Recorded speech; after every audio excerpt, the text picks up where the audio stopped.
补药一堆不如黑豆一把。但这5种吃法，很多人吃了几十年都错了，难怪越吃越虚。老话说得好，常食黑豆，百病不走。在民间，黑豆一直被誉为长寿豆、肾之谷。很多注重养生的朋友，家里常年备着黑豆，每天变着花样吃。可是你是否也有这样的疑惑？为什么我天天吃黑豆，头发还是大把大把的掉？为什么我喝了半年的黑豆豆浆，腰膝酸软，起夜频繁的毛病一点没好？为什么别人吃黑豆气色红润，我吃黑豆却总是肚子胀气，疯狂放屁，甚至还上了火？如果你也有这些困扰，请先停下来，这不是黑豆的问题，而是你的吃法彻底错了。当下正值冬春交替，这是中医里冬藏向春生过渡的关键节点，此时正是固护肾精、培补先天的黄金期。错过了这个黄金期，来年春天肝木生发无力，整个人就会萎靡不振，免疫力断崖式下跌。今天这个视频干货极多，我会用最通俗的大白话，把黑豆的偏性、禁忌、正确配伍和古法炮制给你讲得透透的。建议你先订阅、收藏或者转发给相亲相爱一家人群，全家一起学起来，绝对不吃亏。在讲怎么吃之前，我们必须先搞懂中医眼中的肾到底是个什么东西。很多现代人一听补肾就立刻往那方面想，这其实是极大的误解。中医的肾是一个庞大的系统，它是人体的先天之本，生命之根。中医认为，肾藏精，精生髓，髓养骨。你的骨骼硬不硬，牙齿松不松，记忆力好不好，全靠肾精来滋养。发为血之余，肾之华再发。头发是肾精和肝血的外在表现，肾精充足，头发就乌黑浓密；肾精亏虚，就会须发早白，脱发如秋叶。老年人听力下降，耳鸣如蝉，或者年轻人熬夜后耳朵嗡嗡响，这都是肾气衰弱的信号。同时，肾主管全身的水液代谢，起夜频繁，眼袋大、下肢水肿，往往是肾阳不足、水液代谢失常所致。中医讲究五色入五脏，青入肝，赤入心，黄入脾，白入肺，黑入肾。黑豆色黑，形状又酷似人体的肾脏，这在中医里叫以形补形，同气相求。它禀受了天地间的北方水气，天然就是滋养肾水的佳品。黑豆入肾功多，故能治水、消胀、下气，治风热而活血解毒。出自明代李时珍《本草纲目》。大豆味甘平，主逐水胀，除胃中热痹，伤中淋露，下淤血。出自《神农本草经》，被列为中品。黑豆性平，味甘，能补肾益阴，健脾利湿，除热解毒。出自唐代孟觉食疗本草。李时珍明确指出了黑豆入肾功多，而且强调了它的活血、解毒、下气功效。近代中医泰斗张锡纯在《医学中参析录》中极其推崇黑豆的解毒和补肾之功。他在治疗一些虚损性疾病时，常嘱咐患者用黑豆熬汤带水煎药，以固护肾气，缓和药性。国医大师李可老先生在治疗危急重症时，也常巧妙运用黑豆来固护先天之本，认为黑豆补而不滞，润而不腻，是平民百姓吃得起的人参。可以说，吃对黑豆胜过吃一堆昂贵的补药。黑豆虽好，但它是有偏性的。中医用药食同源的食物，最讲究的就是辩证施食和合理炮制。第一种错误吃法，干炒黑豆当零食，越吃越上火。很多阿姨喜欢把黑豆放在铁锅里干炒，炒到皮开肉绽，焦香四溢，然后装在罐子里当瓜子嗑。结果吃了没几天，口腔溃疡、牙龈肿痛、咽喉干痒全来了。黑豆本性平微凉，但是经过高温干炒后，它的性味发生了巨变，从平凉变成了燥热。干炒不仅破坏了黑豆内部的油脂和维生素，还赋予了它极强的火气，肾喜润恶燥。你本来是想补肾水，结果吃了一肚子燥火，这叫火上浇油，耗伤肾阴。长期吃干炒黑豆，不仅不能乌发，反而会导致阴虚火旺，头发掉得更厉害。黑豆绝对不能干炒当零食，如果一定要吃炒制的，必须采用微火焙炒或盐炒，且必须配合其他滋阴食材同煮。第二种错误吃法，生吃黑豆，或者豆浆没煮熟。有些年轻人追求原生态，把生黑豆直接打粉冲水喝，或者自己在家打豆浆。为了赶时间，豆浆刚冒泡，假肺就关火喝掉，结果导致严重的腹胀、恶心，甚至急性食物中毒。从中医角度看，生黑豆性滞气，极难消化，会严重阻碍脾胃的运化功能，导致中焦气滞。从现代营养学角度看，生黑豆中含有大量的胰蛋白酶抑制剂和植物红细胞凝集素，这些抗营养因子如果没有经过高温彻底破坏，会刺激胃肠黏膜，引起恶心、呕吐、腹泻。黑豆必须彻底熟透才能食用。如果是打豆浆，必须在假沸后转小火继续熬煮至少10到15分钟，直到泡沫完全消失，闻到浓郁的豆香。第三种错误吃法，天天吃，顿顿吃，不讲究配伍。听说黑豆好，就每天3顿饭都有黑豆，早上黑豆浆，中午炒黑豆，晚上黑豆粥。吃了1个月，发现肚子总是胀鼓鼓的，疯狂放屁，大便也不成形了。中医有云，豆乃肾之谷，多食令人气滞。黑豆富含蛋白质和膳食纤维，质地紧密，如果不讲究配伍，单一且大量的食用，脾胃根本运化不动，就会在肠道内发酵产气，导致脾胃气滞。脾胃是后天之本，脾胃一伤，气血生化无源，你吃再多的补肾食物也是白搭，这叫虚不受补。黑豆不能单打独斗，必须配伍，搭配陈皮可以理气化滞，搭配生姜可以温胃散寒，搭配山楂可以消食化积，同时控制摄入量。成年人每天干品黑豆的量不宜超过30至50克。第4种错误吃法，吃黑豆去皮，或者只喝汤不吃豆。有些人觉得黑豆皮口感涩，煮粥前非要把它搓掉，或者炖了黑豆排骨汤，只把汤喝了，把黑豆渣全倒掉，认为精华都在汤里。这简直是买汞环珠，暴殄天物。中医认为黑豆的药用价值很大一部分集中在黑豆皮上。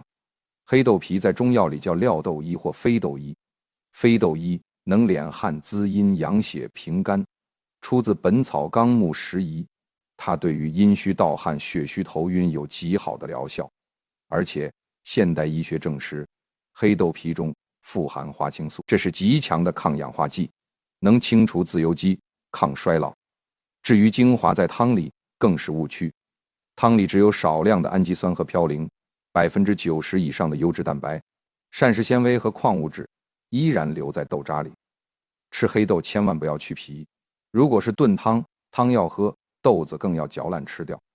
第5种错误吃法，不分体质，脾胃虚寒，痛风发作期盲目吃，不管自己是什么体质，只要觉得虚就抓起黑豆猛吃，结果脾胃虚寒的人吃了拉肚子，痛风患者吃了关节红肿热痛。中医治病最忌讳千人一方，脾胃虚寒者平时怕冷，吃点凉的就拉肚子的人，脾胃阳气不足，黑豆偏凉且难消化，吃多了会雪上加霜，必须加生姜、花椒或红糖同煮。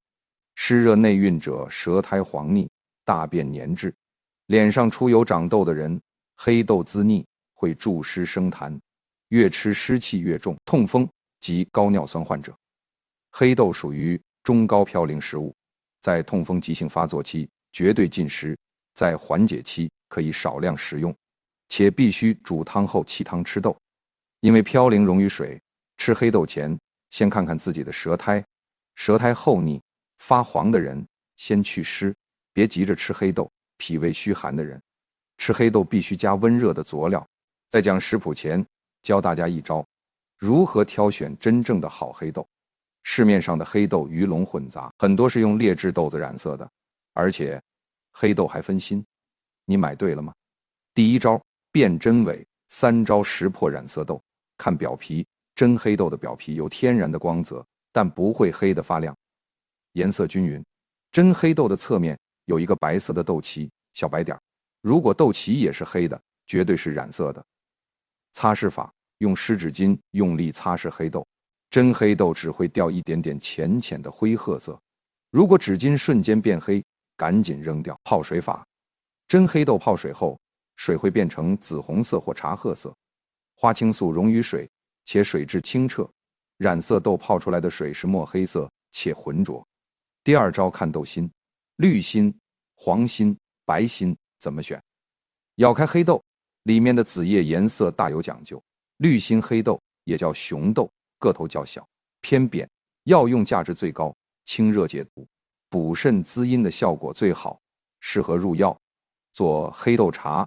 黄心、白心黑豆也叫瓷豆，个头较大，偏圆，食用口感最好，淀粉和蛋白质含量高，适合打豆浆、煮粥、炖汤。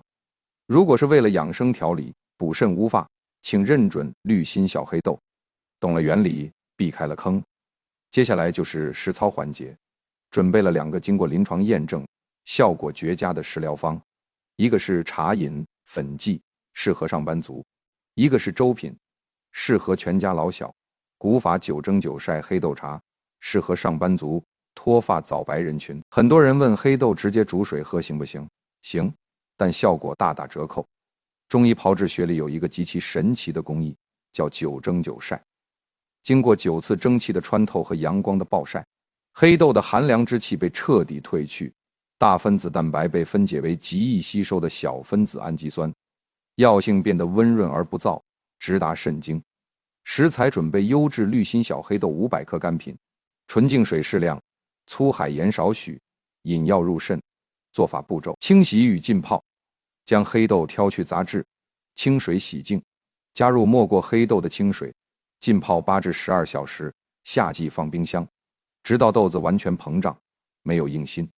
一蒸一晒，将泡好的黑豆沥干，放入蒸锅，大火烧开后，转中火蒸2小时，取出平铺在竹匾上，在烈日下暴晒1天，直到表皮干皱，循环往复，重复蒸2小时，晒1天的过程。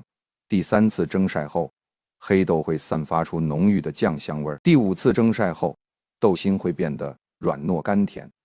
第9次蒸晒后，黑豆外表乌黑发亮，内部呈深褐色，嚼起来像吃软糖一样，甜香扑鼻，毫无豆腥味。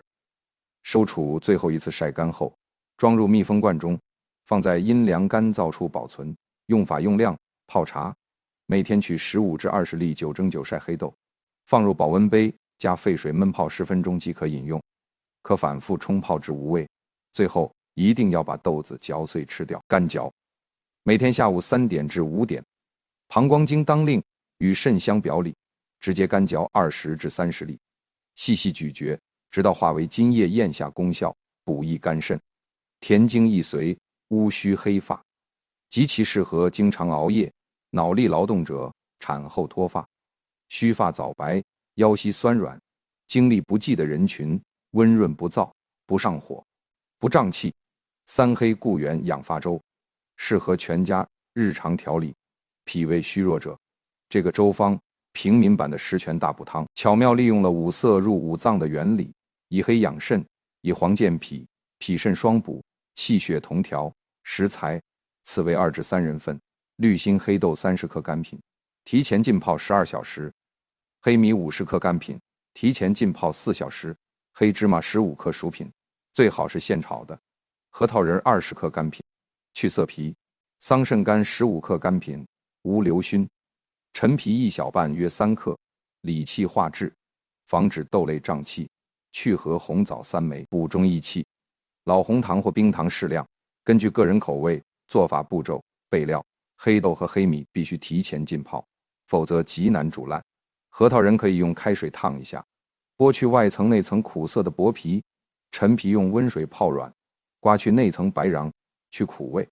先煮硬核，将泡好的黑豆、黑米、陈皮放入砂锅，忌用铁锅，加入约1200毫升清水，大火烧开后，转小火慢熬40分钟，直到黑豆开花，黑米粘稠，加入辅料，放入核桃仁、红枣、桑葚干，继续小火熬煮20分钟，点睛之笔。关火前5分钟，撒入熟黑芝麻，加入适量红糖搅拌融化，焖制。关火后，不要立刻开盖，利用砂锅的余温焖10分钟，让粥的胶质彻底释放，口感更加绵密。用法用量，每周食用2至3次。作为早餐或晚餐的主食，每次食用1小碗约250毫升，趁热食用，微微出汗最佳。功效：滋阴补肾，健脾和胃，养血润燥，适用于全家人日常保健，特别是针对女性气血两虚导致的脸色暗黄，男性肾气不足导致的疲惫乏力，老年人肠燥便秘，以及青少年用脑过度导致的记忆力下降，都有极好的改善作用。中医养生讲究药食同源，动静结合，光靠吃黑豆还不够，配合以下3个道家传承千年的养肾小动作，能彻底打通肾经，让食疗的效果翻倍。第一个动作，道家蹲种法，点脚跟。这个动作源自古代导引术8段锦中的背后7颠百病消，是激发足少阴肾经的绝佳方法。具体步骤：身体自然直立，双脚并拢，双手自然下垂或叉腰，脚趾抓地，慢慢踮起脚尖，尽量抬高脚跟，在最高点停顿2至3秒，感受小腿后侧的拉伸，然后让脚跟自由落体，轻轻震动地面，注意是震不是砸，力度要透达颅内，但不要震得脚疼。经络原理：足少阴肾经起于足底的涌泉穴，沿着小腿内侧上行，点脚跟能强力挤压小腿后侧的肌肉，泵血回心，同时震动刺激肾经，温煦肾阳。频次时间每天做3至5组，每组30次，建议在下午5点至7点肾经当令时做，效果最佳。第二个动作，鸣天鼓与叩齿吞金，这是古代文人墨客和修道之人必做的晨起功课，对保护听力、固护肾经有奇效。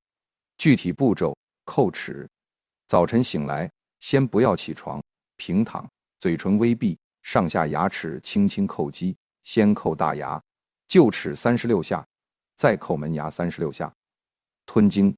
叩齿后，口腔内会分泌大量唾液，中医称之为津津郁液，用舌头在口腔内搅动几圈，将唾液分3次缓缓咽下，意念引导其送入丹田鸣天鼓。坐起，双手掌心紧紧捂住双耳，手指放在脑后，将食指叠在中指上，然后用力滑下，弹击脑后的风池穴附近，会听到咚咚如击鼓的声音，弹击24下。经络原理：齿为骨之余，肾主骨，叩齿即是健骨固肾。唾液为肾之液，吞金能滋阴降火，肾开窍于耳，鸣天鼓能醒脑聪耳，预防耳鸣。频次时间：每天早晨醒来和晚上睡前各做1次。第3个动作，搓擦腰眼法。腰为肾之府，腰部是肾脏的大本营。具体步骤：双手掌心相对，快速摩擦，直到掌心发烫，将发烫的掌心紧贴在后腰的腰眼处，大约在第4腰椎棘突下，旁开3.5寸的凹陷处，即肾腧穴附近，用力上下搓擦，力度要透达肌肉深层，直到腰部感觉温热甚至发烫。搓热后，双手握拳，用拳眼轻轻叩击后腰的命门穴，正对肚脐的后背处30下。经络原理：通过物理摩擦生热，直接温煦肾腧穴和命门穴，补充肾阳，驱散腰部寒气。频次时间：每天早晚各做1次，每次搓擦100至200下，特别适合久坐办公、腰部冰凉酸痛的人群。后台收到大量粉丝关于黑豆的提问，挑选了10个最具代表性的问题，集中答疑，扫清养生盲区。第一个问题：痛风尿酸高的人绝对不能吃黑豆吗？不是绝对不能吃。黑豆虽然嘌呤不低，但植物性嘌呤引发痛风的风险远低于动物性嘌呤，如海鲜、肉汤，在痛风急性发作期严禁食用，在缓解期可以少量吃，每天不超过20克，且最好吃煮熟的豆子，不喝煮豆子的汤，嘌呤溶于水。第二个问题：吃黑豆总是放屁多，肚子胀，怎么办？这是因为豆类含有低聚糖，肠道细菌发酵产气。解决方法有3：第一，延长浸泡时间，并换水。第二，煮的时候加一点陈皮或小茴香。第三，采用9蒸9晒工艺，大分子被分解就不产气了。第三个问题，小孩可以吃黑豆吗？会不会早熟？3岁以上的儿童可以适量吃煮烂的粥或豆浆。黑豆富含优质蛋白和钙，对长个子有好处。黑豆不含动物性激素，不会导致性早熟，但小孩脾胃娇嫩，量要减半。第四个问题，黑豆和黄豆到底哪个更有营养？两者宏量营养素差不多，都是优质蛋白，但微量元素和植化素不同。黄豆富含大豆异黄酮，对女性乳腺好；黑豆富含花青素，抗氧化、抗衰老。中医角度，黄豆健脾，黑豆补肾，各有所长。第5个问题，孕妇能吃黑豆吗？能吃，孕妇需要大量蛋白质和铁元素，黑豆是极好的来源。但孕妇容易便秘和气滞，吃黑豆必须彻底煮烂，且搭配富含膳食纤维的蔬菜，不可过量。第6个问题，肾阴虚和肾阳虚，吃黑豆有区别吗？有区别。黑豆本性偏凉，更适合肾阴虚、五心烦热、盗汗、口干的人。如果是肾阳虚、怕冷、手脚冰凉、夜尿多，吃黑豆时必须加生姜、肉桂、核桃、羊肉等温热食材来中和其凉性。第7个问题，打黑豆豆浆需要过滤豆渣吗？强烈建议不要过滤，豆渣里全是膳食纤维和矿物质，过滤掉就只剩糖水了。现在的破壁机都很先进，打出来的豆浆很细腻，连渣一起喝，润肠通便效果极佳。第8个问题，黑豆可以和牛奶一起打豆浆吗？从现代营养学看，黑豆中的植酸可能会轻微影响牛奶中钙的吸收，但影响不大。从中医看，牛奶偏阴寒，黑豆也偏凉，两者同煮容易加重脾胃虚寒者的负担，建议分开喝，或者在黑豆牛奶中加入2片生姜。第9个问题，吃黑豆真的能让白头发变黑吗？要理性看待。如果是肾虚、血虚导致的早白，坚持吃黑豆配合黑芝麻、桑葚3至6个月，会有明显改善。但如果是遗传性白发、老年性自然衰老，或者精神压力巨大导致的白发，单靠吃黑豆是无法逆转的，需要综合调理。第10个问题，为什么我吃了半个月黑豆，感觉没什么效果？食疗不是吃药，没有立竿见影的奇效。中医讲究润物细无声，食物的偏性小，需要长期坚持，至少3个月为一个周期，配合规律的作息和运动，才能看到体质的根本改变。黑豆虽好，但它不是仙丹。中医养生从来不在于你吃了多贵的补品，而在于你是否顺应天时，了解自己，了解自己的体质，顺应4时的变化，把每一顿饭吃好，把每一个觉睡足，把每一个导引动作做标准。药补不如食补，食补不如神补，保持心情舒畅，不忘坐牢，才是最高级的长寿秘方。冬春交替，正是养肾固精的黄金期。今天就把这些养生知识分享给你的家人朋友。从今天开始，换一种正确的方式，把黑豆吃起来。如果觉得这些内容对你有帮助，请一定要订阅、收藏，并转发给身边需要的人。每一次分享，都可能帮别人避开一个养生大坑。